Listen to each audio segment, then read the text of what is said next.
the iPhone X, and I'm going to go ahead and show you how to turn it off. So let it turn on here. On the older phones, you were able to just, like for example, this is a 6.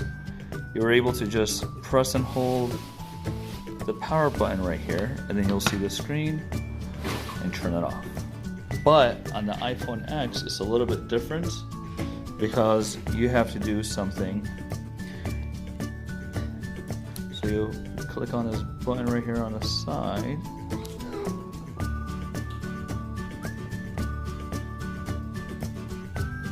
Right there.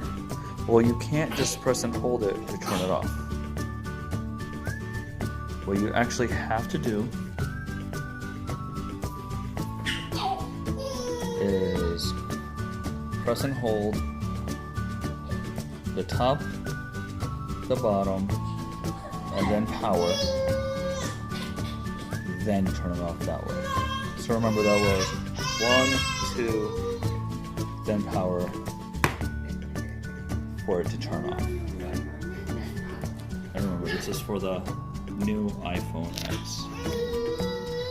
Helps us help, guys.